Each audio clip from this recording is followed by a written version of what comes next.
Hello friends, welcome to crazy G का trick.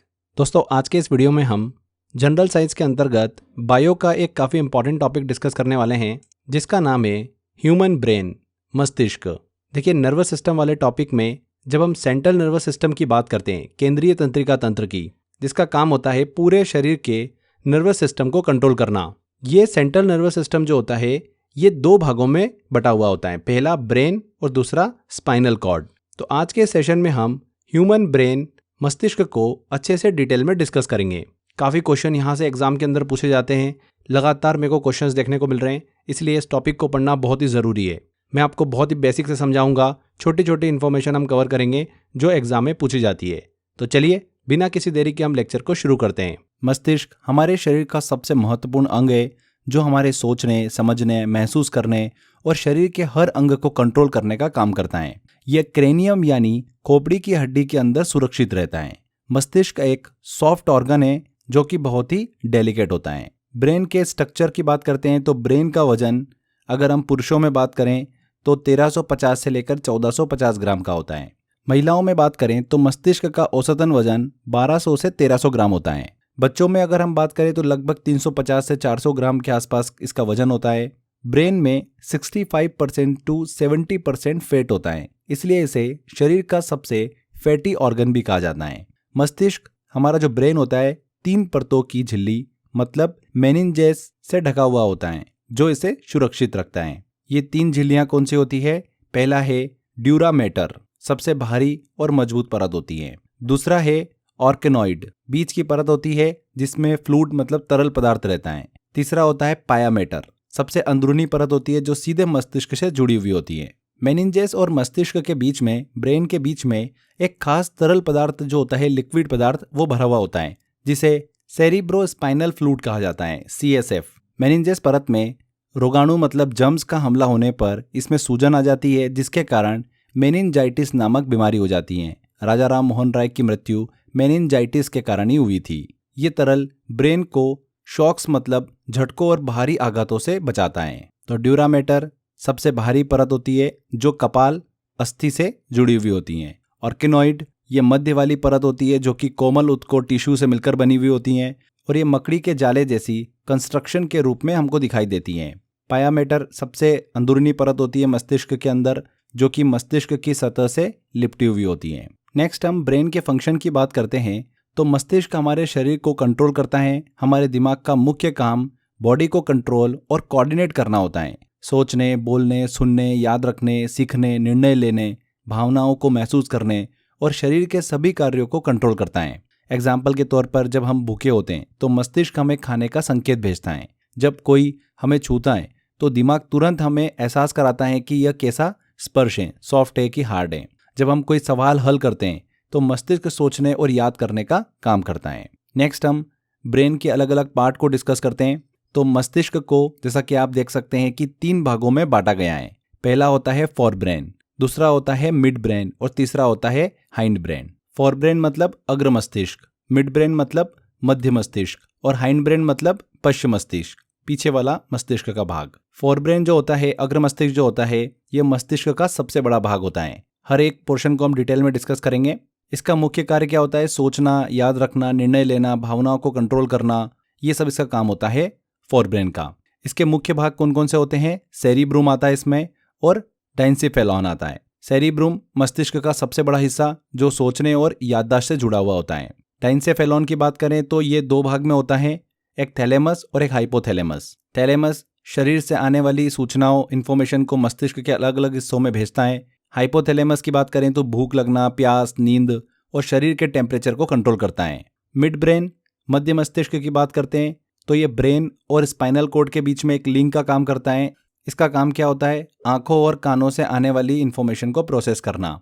इसके 2 भाग होते हैं, एक होता है कॉर्पोरा क्वाड्रिगेमिना, ये आंखों और कानों की एक्टिविटी को कंट्रोल करता है।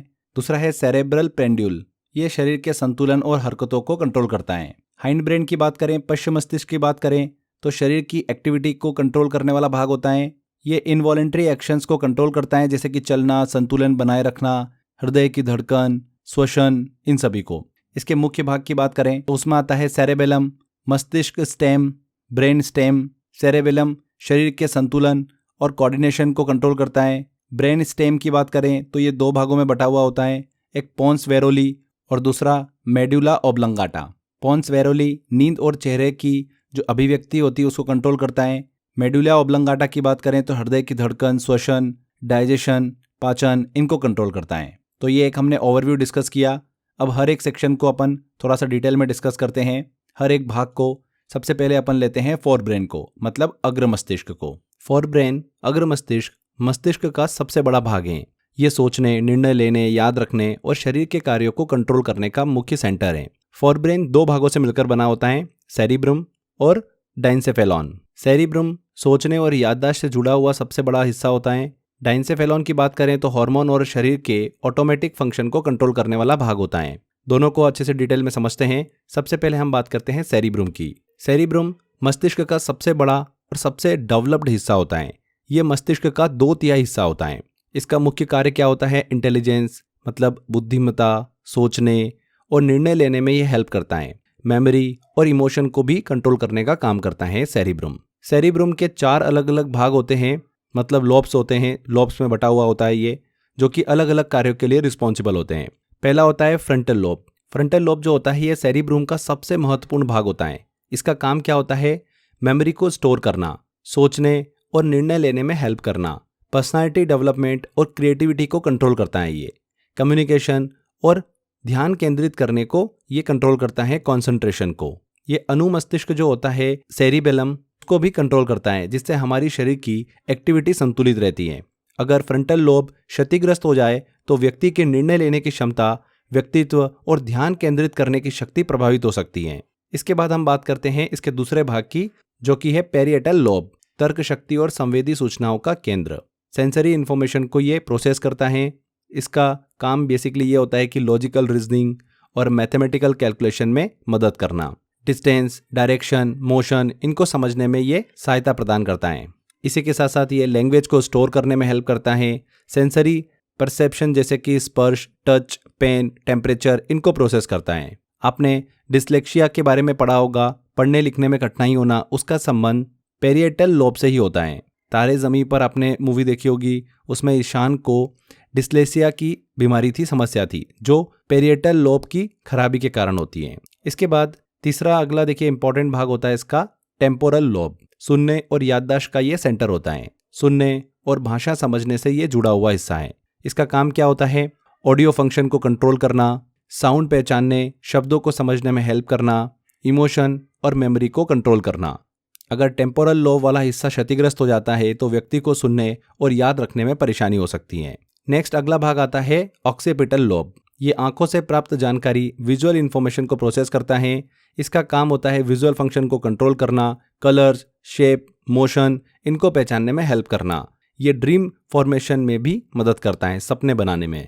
ऑक्सीपिटल लोब और टेम्पोरल लोब जो होते हैं मिलकर मिड ब्रेन को कंट्रोल करते हैं। ड्रीम फॉर्मेशन की बात करी तो ड्रीम फॉर्मेशन के लिए सेरेब्रल कॉर्टेक्स के ये चारों भाग जो होते हैं ये सहायक होते हैं। तो यहाँ पर आपको ये चारों भाग अच्छे से क्लियर हो गए होंगे। पहला फ्रंटल लोब था, सोचने, निर्णय लेने, याददाश्त और व्यक्तित्व को कंट्रोल करता है। पेरेंटल लोब तर्क शक्ति, गणितीय सोच और भाषा को प्रोसेस करता है। टेम्पोरल लोब सुनने, भाषा समझने और भावनाओं को कंट्रोल करने का काम करता है।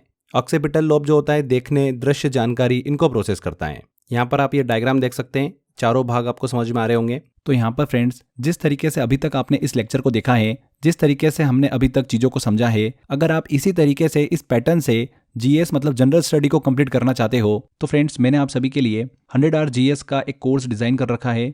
इस कोर्स के अंदर फ्रेंड्स मैंने आपको 8 सब्जेक्ट कंप्लीट कराए हैं। अलग अलग सब्जेक्ट हमको जीएस में पढ़ना होते हैं, जैसे कि history, geography, polity, economics, art and culture, sports, multiple subjects हमको कवर करना होते हैं। वो सारे सब्जेक्ट इस 100 आवर जीएस के अंदर मैंने आपको प्रोवाइड करे हैं, क्योंकि जीएस के साथ में सबसे बड़ी प्रॉब्लम ये होती है कि इसका सिलेबस कंप्लीट करना एंड उसका प्रॉपर रिविजन भी करना। इस 100 आवर जीएस के कोर्स में मैंने आपको ट्रिक के माध्यम से, एग्जाम्पल, कॉन्सेप्ट एंड हमने इमेजिनेशन के थ्रू चीज़ों को समझा है। इस कोर्स में आपको वीडियो लेक्चर के साथ साथ में class notes and mock test भी दिए गए हैं। ये मॉक टेस्ट बहुत इंपॉर्टेंट है, जो कि प्रीवियस ईयर क्वेश्चन को दिमाग में रखते हुए मैंने डिजाइन करे हैं। मैक्सिमम क्वेश्चन आपको इन्हीं मॉक टेस्ट से एग्जाम में देखने को मिलेंगे। 2 साल की वैलिडिटी के साथ में इस कोर्स को मैंने हिंदी एंड इंग्लिश मिक्स में आपके लिए डिजाइन किया है, जिससे कि सभी स्टूडेंट इसका फायदा ले सकें। इस कोर्स को आप एनरोल कर सकते हैं मात्र 999 रुपीज़ में, जिसमें आपको 7 से 8 सब्जेक्ट जीएस के अंदर कवर हो जाते हैं। कोर्स के बारे में और अगर आपको डिटेल लेना है तो स्क्रीन पर दिए गए नंबर पे भी आप कॉल कर सकते हैं। एनरोल करने के लिए फ्रेंड्स डिस्क्रिप्शन बॉक्स और कमेंट बॉक्स में लिंक दे रखा है, वहाँ पर क्लिक कर आप इस कोर्स को एनरोल कर सकते हैं। इसके अलावा crazy GK trick application download कर लीजिए, वहाँ पर फाउंडेशन कोर्स में कोर्स बाय अक्षय सर में आपको ऑप्शन मिल जाएगा। तो छोटी सी इन्फॉर्मेशन थी, आई थिंक आपके लिए काफ़ी ज़्यादा हेल्पफुल होने वाली है। चलिए वापस आते हैं हमारे लेक्चर पर। देखिए यहाँ पर एक थोड़ा सा कन्फ्यूजन हो सकता है सेरेब्रल कॉर्टेक्स और सेरिब्रूम के बीच में।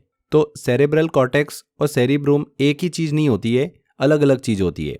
देखिए सेरेब्रूम क्या होता है? सेरेब्रूम मस्तिष्क का सबसे बड़ा हिस्सा जो पूरी तरह से सोचने, निर्णय लेने, याद रखने और शरीर की अधिकांश एक्टिविटी को कंट्रोल करता है। यह मस्तिष्क का 85% हिस्सा होता है।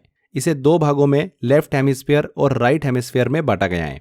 इसके 4 भाग होते हैं, अभी हमने डिस्कस करे, फ्रंटल, पेरेंटल, टेम्पोरल और ऑक्सीपिटल। ठीक है, 4 इसके लोब होते हैं, 4 अलग अलग भाग हमने डिस्कस करें।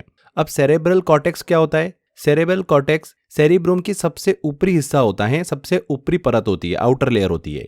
ये बाहर से ग्रे रंग की दिखाई देती है क्योंकि इसमें अधिक न्यूरॉन्स होते हैं। ये मस्तिष्क की सबसे विकसित और महत्वपूर्ण परत होती है, जहां से हमारे विचार, भाषा, निर्णय ये सभी कंट्रोल होते हैं। तो आई होप आपको क्लियर हो गया होगा। सेरिब्रूम पूरा दिमाग का ऊपरी हिस्सा और सेरेब्रल कॉर्टेक्स जो होता है ये सेरिब्रूम की सबसे ऊपरी सतह होती है जो इसे कवर करती है और विचारों को प्रोसेस करती है। सेरिब्रूम पूरा कंप्यूटर सिस्टम समझ सकते हैं। सेरिब्रल कॉर्टेक्स जो होता है ये कंप्यूटर स्क्रीन जिससे हम डेटा देखते हैं और समझते हैं। आई होप आपको ये दोनों में डिफरेंस अच्छे से समझ में आ गया होगा। यहाँ पर एक छोटी सी चीज़ और डिस्कस करते हैं हम, हिप्पोकैम्पस। हिप्पोकैम्पस जिसे मस्तिष्क की हार्ड डिस्क भी कहा जाता है। ये हिप्पोकैम्पस जो होता है यह टेम्पोरल लोब जो हमने पढ़ा था उसमें स्थित होता है। जैसा कि आप यहाँ पर डायग्राम में देख सकते हैं, ये मेमोरीज को स्टोर करने का काम करता है। इसे मस्तिष्क की हार्ड डिस्क कहा जाता है। इसका काम क्या होता है? मेमोरी को स्टोर करना, नई चीज़ें सीखने, लर्निंग में हेल्प करना, ये सभी इसका काम होता है। अगर हिप्पोकैम्पस क्षतिग्रस्त हो जाता है तो व्यक्ति को भूलने की बीमारी हो जाती है, मेमोरी लॉस वाली सिचुएशन खड़ी हो जाती है। अल्जाइमर डिसीज जो होती है उसका संबंध सीधे हिप्पोकैम्पस से होता है। समझ में आया आपको? कहाँ पर स्थित होता है? टेम्पोरल लोब में स्थित होता है। तो ये सेरिब्रम को अच्छे से डिस्कस किया। अब हम डाइनसेफेलॉन को डिस्कस करते हैं। डाइनसेफेलॉन मस्तिष्क का गहरा हिस्सा है जो पिट्यूटरी ग्लैंड और पीनियल ग्लैंड से जुड़ा हुआ होता है। यह हमारे सेंसरी और ऑटोनॉमिक कार्यों को कंट्रोल करता है। डाइनसेफेलॉन के 2 मुख्य भाग होते हैं, 2 भागों में विभाजित किया जाता है इसे, थैलेमस और हाइपोथैलेमस। दोनों को डिस्कस करते हैं। सबसे पहले हम थैलेमस की बात करते हैं। थैलेमस को रिले सेंटर भी कहा जाता है क्योंकि ये शरीर से आने वाली सभी संवेदनाओं, सेंसरी सिग्नल को मस्तिष्क के सही हिस्सों में भेजता है। देखने, स्पर्श, सूंघने, स्वाद, इनसे जुड़ी संवेदनाओं को प्रोसेस करता है। शरीर के बाहरी तापमान, गर्मी और ठंड को कंट्रोल करता है। एक्सटर्नल पेन को महसूस करता है, जैसे कि सुई चुभना, कांटा लगना या फिर चांटा लगना। ये सभी सूचनाएं लेकर सेरिब्रूम तक ये भेजता है जिससे हम प्रतिक्रिया दे पाते हैं। थैलेमस अगर क्षतिग्रस्त हो जाता है तो व्यक्ति को संवेदनाओं मतलब सेंसरी परसेप्शन को समझने में परेशानी हो सकती है। इसके बाद हाइपोथैलेमस की बात करते हैं। शरीर के संतुलन और भावनाओं को नियंत्रण करने वाला केंद्र होता है। इंटरनल ऑटोमेटिक फंक्शन को कंट्रोल करता है। हाइपोथैलेमस को सुपर मास्टर ग्लैंड और मास्टर ऑफ मास्टर ग्लैंड भी कहा जाता है। ऐसा क्यों कहा जाता है? क्योंकि यह पिट्यूटरी ग्लैंड को कंट्रोल करता है। शरीर का जो इंटरनल टेम्परेचर होता है उसको कंट्रोल करता है। पेट दर्द, सिर दर्द जैसे इंटरनल पेन को महसूस करवाता है। इसी के साथ साथ सेंसिटिविटी और फीलिंग्स को भी नियंत्रित करता है, जैसे कि प्यार, एंगर, गुस्सा, घृणा, भूख, प्यास, हंसना, दुख सुख का अनुभव, ये सभी कौन कंट्रोल करता है? हाइपोथैलेमस। पिट्यूटरी ग्लैंड को कंट्रोल करता है जिससे हमारे शरीर में हार्मोन संतुलित रहते हैं। हाइपोथैलेमस अगर क्षतिग्रस्त हो जाता है तो व्यक्ति को हार्मोन असंतुलन, अनियंत्रित भूख प्यास और भावनात्मक समस्याएं हो सकती है। आगे देखिए, हाइपोथैलेमस मस्तिष्क का एक बहुत ही महत्वपूर्ण हिस्सा होता है जो शरीर के इंटरनल फंक्शन को संतुलित करने का काम करता है। ये होम्योस्टैसिस मतलब समस्थैतिकी को भी कंट्रोल करने का काम करता है, जिसका मतलब ये होता है कि शरीर के भीतर के वातावरण को स्टेबल बनाए रखना। होम्योस्टैसिस क्या होता है? होम्योस्टैसिस का मतलब शरीर के अंदर संतुलन बनाए रखना जिससे शरीर सामान्य रूप से काम करता रहे। इसका काम क्या होता है? शरीर के खून का दबाव मतलब ब्लड प्रेशर को सामान्य बनाए रखना, शरीर के तापमान टेम्परेचर को 98.6 डिग्री फ़ारेनहाइट पर नियंत्रित करना मतलब 37 डिग्री सेल्सियस पर, पानी की मात्रा को संतुलित करना, भूख और प्यास को कंट्रोल करना, ये काम होता है होम्योस्टैसिस का। आगे देखिए, हाइपोथैलेमस की बात कर रहे थे हम, तो हाइपोथैलेमस से 2 हार्मोन रिलीज होते हैं जो शरीर के अलग अलग कार्यों को कंट्रोल करते हैं। पहला है ऑक्सीटोसिन, इसे लव हार्मोन भी कहा जाता है। ये इमोशन, प्यार, ट्रस्ट, सोशल बॉन्डिंग इनको मजबूत करने में हेल्प करता है। ये बच्चे के जन्म और दूध उत्पादन, मिल्क प्रोडक्शन में भी मदद करता है, इसीलिए इसे लव हार्मोन भी कहा जाता है। एग्जाम में पूछते हैं कि लव हार्मोन इनमें से कौन सा है, तो ऑक्सीटोसिन। इसके बाद दूसरा हार्मोन जो रिलीज करता है वो होता है एडीएच। इसका फुल फॉर्म होता है एंटी डाययूरेटिक हार्मोन। ये शरीर में वाटर बैलेंस को कंट्रोल करता है, किडनी को अधिक पानी बाहर निकालने से रोकता है, जिससे शरीर में पानी की सही मात्रा बनी रहती है। अगर एडीएच की कमी हो जाए तो व्यक्ति को अधिक बार पेशाब जो है वो आने की समस्या हो सकती है, जिससे शरीर में पानी की कमी हो जाती है, डिहाइड्रेशन हो सकता है, तो ये प्रॉब्लम आ जाती है। आगे देखिए, हाइपोथैलेमस शरीर की यौन इच्छाएं जो होती है, सेक्सुअल डिजायर, उसको भी कंट्रोल करता है। ये हार्मोन के स्तर, हार्मोन लेवल को कंट्रोल करके प्रजनन क्षमता, रिप्रोडक्टिव फंक्शंस और अट्रैक्शन में भी मदद करता है। तो यहाँ पर हमने ये अग्र मस्तिष्क वाले भाग को अच्छे से डिस्कस किया, जो कि मेनली 2 भागों में बटा हुआ होता है, सेरिब्रम और डाइनसेफेलॉन। दोनों को अच्छे से क्लियर करा। चलिए अब बात करते हैं हम मध्य मस्तिष्क की। मिड ब्रेन, मध्य मस्तिष्क, मस्तिष्क का सबसे छोटा भाग होता है, लेकिन यह महत्वपूर्ण कार्यों को कंट्रोल करता है, जैसे कि विजन, हियरिंग एंड प्रतिवर्त क्रियाओं को, रिफ्लेक्स एक्शंस को। यह मस्तिष्क के ऊपरी और निचले हिस्सों को जोड़ने का काम करता है। मिड ब्रेन को 2 मुख्य भागों में विभाजित किया गया है, कॉर्पोरा क्वाड्रिजेमिना, दूसरा है सेरेब्रल पेंडकल। एक एक करके डिस्कस करते हैं। सबसे पहले हम बात करते हैं कॉर्पोरा क्वाड्रिजेमिना की। यह मिड ब्रेन का ऊपरी भाग होता है। यह हमारे ऑडियोटरी मतलब श्रवण और दृष्टि कार्यों को कंट्रोल करता है, विजुअल को कंट्रोल करता है। यह हमारे शरीर के 6th सेंस के लिए भी जिम्मेदार होता है, 6ठी इंद्रिय के लिए भी जिम्मेदार होता है। यह 2 भागों में बेसिकली डिवाइडेड होता है, एक सुपीरियर कॉलिकुली एंड दूसरा है इंफीरियर कॉलिकुली। सुपीरियर कॉलिकुली की बात करें तो इनकी संख्या 2 होती है। आई मूवमेंट और वस्तुओं का ध्यान केंद्रित, फोकस करने में यह हेल्प करता है। यह सेंसरी सिग्नल को प्रोसेस करता है, जिससे हमें तेजी से रिएक्शन, प्रतिक्रिया देने में मदद मिलती है। इंफीरियर कॉलिकुली की बात करें तो यह हियरिंग से संबंधित ध्वनि संकेतों, साउंड सिग्नल को प्रोसेस करता है। यह सिर और गर्दन की गति, हेड एंड नेक मूवमेंट को ध्वनि के अनुसार नियंत्रित करता है। सुपीरियर कॉलिकुली आंखों की गति और दृष्टि से संबंधित है। इंफीरियर कॉलिकुली श्रवण और ध्वनि संकेतों से संबंधित है। इसके बाद हम मध्य मस्तिष्क के दूसरे भाग की बात करें, सेरेब्रल पेंडकल की, जिसे ब्रेन का कनेक्शन सेंटर कहते हैं। यह मिड ब्रेन का अगला फ्रंट भाग होता है। यह सेरिबेलम, अनुमस्तिष्क और मेडुला ऑब्लंगेटा को जोड़ने का काम करता है। शरीर की गतिविधियों, मोटर फंक्शन को कंट्रोल करता है। अगर सेरेब्रल पेंडकल क्षतिग्रस्त हो जाए तो व्यक्ति के शरीर की गतिविधियों पर नियंत्रण प्रभावित हो सकता है। आगे एक छोटी सी चीज ध्यान रखिएगा, टेक्टम टेंगमेंटम की बात करें तो टेक्टम हमारी देखने और सुनने की क्षमता को कंट्रोल करता है। टेंगमेंटम जो होता है यह हमारी जागरूकता, अलर्टनेस, स्लीप वेक साइकिल जो होती है उसके पैटर्न को कंट्रोल करता है। ये हमने मध्य मस्तिष्क को अच्छे से डिस्कस किया। अब बात करते हैं हम पश्चिम मस्तिष्क की, हाइंड ब्रेन की। हाइंड ब्रेन, पश्चिम मस्तिष्क, मस्तिष्क का सबसे पिछला भाग होता है, जो शरीर की स्वचालित क्रियाओं को कंट्रोल करता है। यह 3 भागों से मिलकर बना हुआ होता है, सेरिबेलम, पोन्स वेरोलाई और मेडुला ऑब्लंगेटा। इन तीनों को एक एक करके डिस्कस करते हैं। एग्जाम में पूछा जाता है, वेरी वेरी इंपॉर्टेंट है, यहाँ से क्वेश्चन बनता है। सेरिबेलम की बात करें तो सेरिबेलम को छोटा दिमाग, लिटिल ब्रेन और अनुमस्तिष्क भी कहा जाता है।